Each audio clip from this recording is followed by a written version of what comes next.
Hello friends, my name is Leslie and this is Cancer Confessions.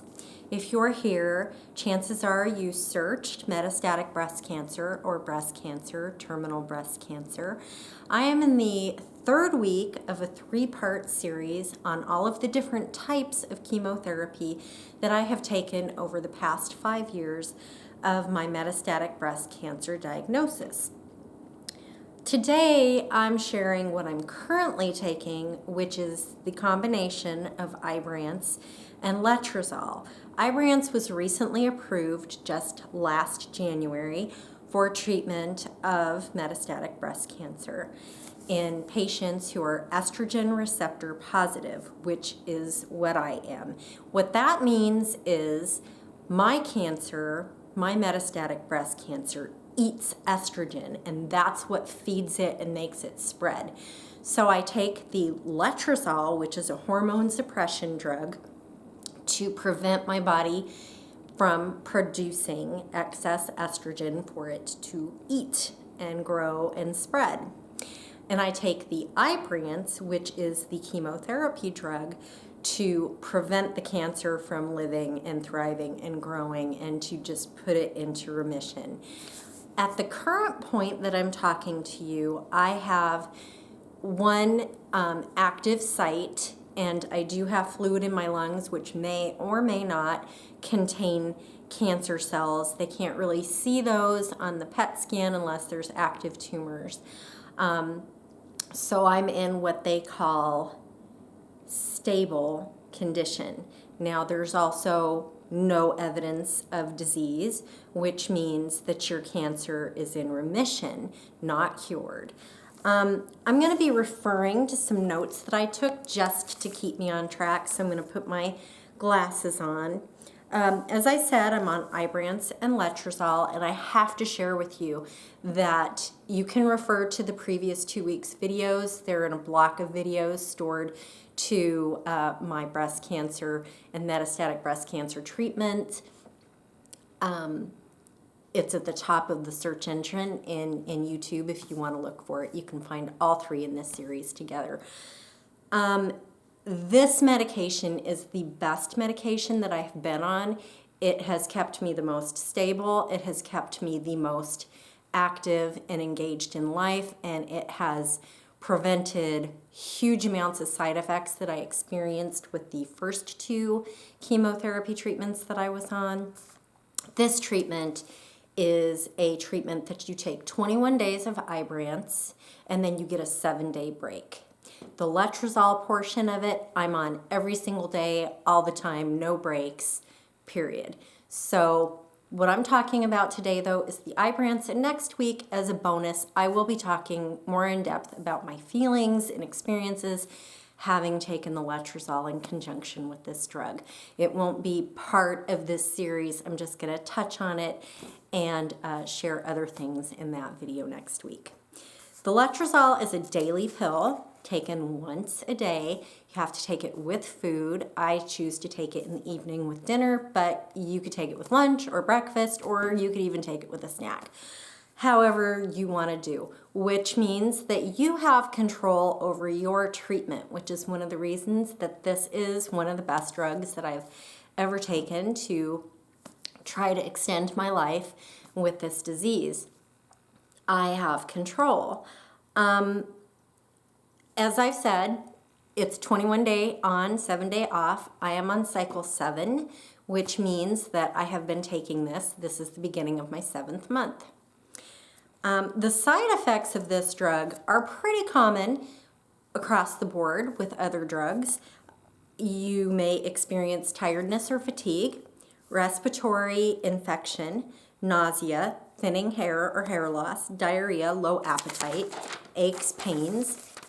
But the thing that the doctor will be really looking for, and the thing that you need to be aware of, is shortness of breath or pain in your lungs or chest area, bleeding or bruising easily, because these things indicate not just that you have an excessively low white blood cell count, but it also would indicate that you could possibly have a blood clot. And those are the things that the doctor, your oncologist, will be concerned about and keep an eye on. Initially, when you begin taking this medication, you will be going to your oncologist every 2 weeks.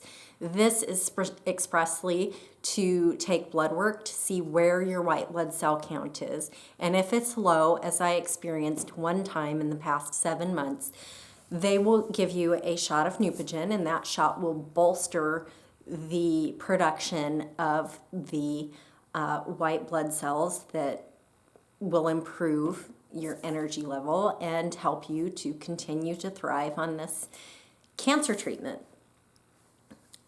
When they gave me the shot, it was like almost right away. It was the beginning of the treatment, so I think I was maybe 2 months into it when I experienced the low white blood cell count.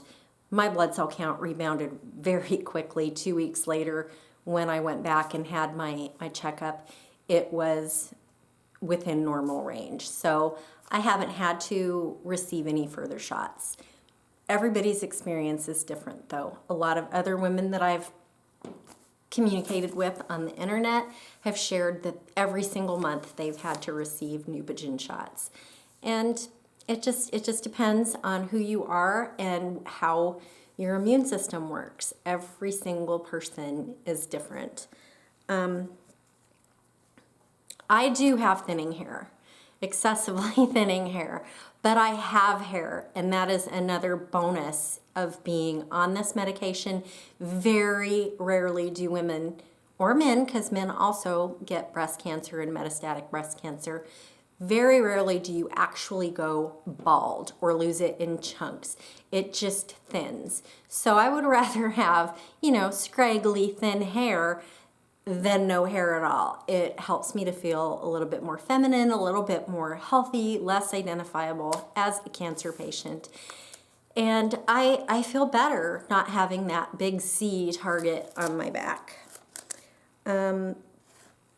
As I was saying, I do have the thinning hair, and poor Mo, he has to clean out our shower drain constantly, has long stringy hairs clogging the drain. And so that might be something that you'll look to see evidence that you're losing hair. Is it all over the floor in your bathroom? Is it in your shower? I really didn't realize that I was losing it so much or thinning so much other than it clogging the drain. And of course, when I put it in a ponytail, I can wrap it around 4 times now instead of 2 or 3. So it's thinner. One of the biggest effects that I have felt, and it's the major effect that I feel on this chemo, and that is fatigue. It is not a crushing fatigue. It doesn't leave me bedridden or unable to function. It's just something that is like heavy fog. I battle it daily. I have to actually force myself to do the things that I need to do to keep my life going smoothly.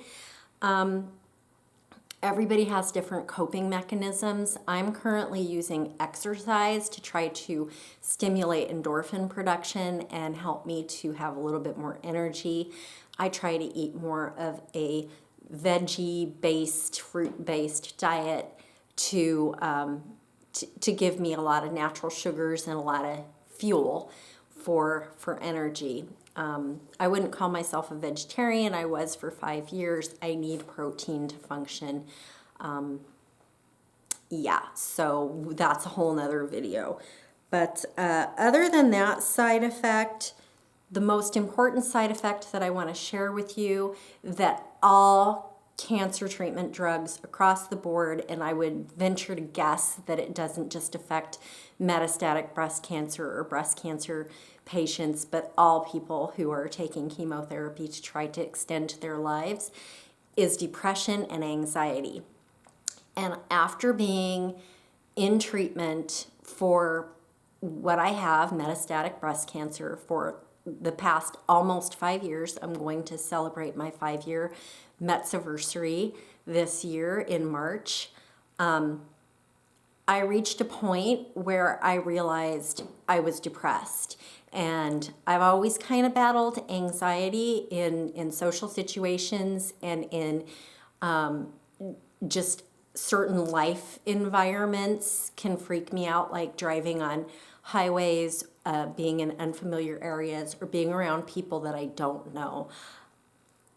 But with this cancer, the things that overwhelm me are life. The day-to-day life things overwhelm me. And thinking of my family and my friends. I don't want to boo-hoo, but I do want to let you know that if you are going through cancer treatment, you may experience anxiety or depression, and there is no shame in that.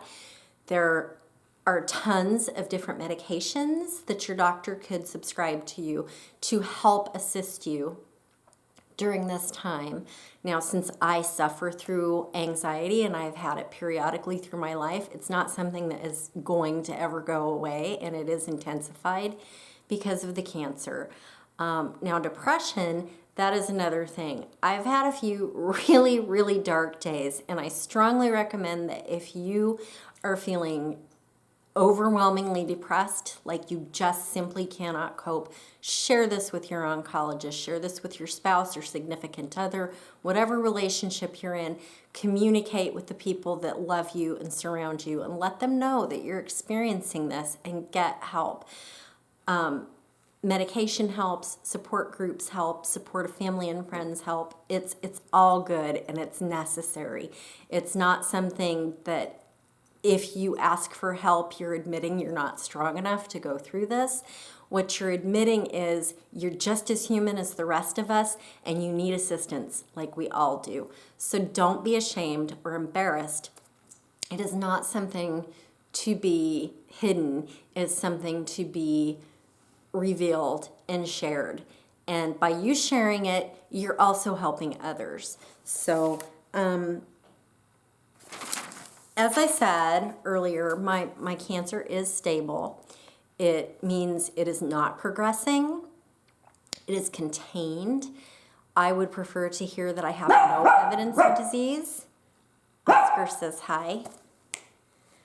I would prefer to hear that I have no evidence of disease, or, that I'm in remission. But I will take the fact that it isn't growing. This cancer has permission to be in my body. It does not have permission to kill me. So that's that. I will be speaking a little bit more about the letrozole part of this combination that I take to keep me stable next week. On Tuesday, I will film that and upload that on Wednesday. So if you have any questions about letrozole, which is a hormone suppression drug to prevent the production of estrogen for ER receptor positive metastatic breast cancer, I will answer those questions. You can find me, Mo's Girl Forever, on Facebook and Twitter. Actually, on Twitter, you can find me as Mo's Girl Forever, and on Facebook as Leslie Bolus. Also, lesliescancerconfessions.com, or on YouTube at Leslie Bolus. So thank you so much for stopping by today. I really hope that I answered some of the questions that you have. And if you have any other questions that I didn't cover, feel free to reach me at those before mentioned social media areas, and I will be happy to answer them for you. Thanks for stopping by.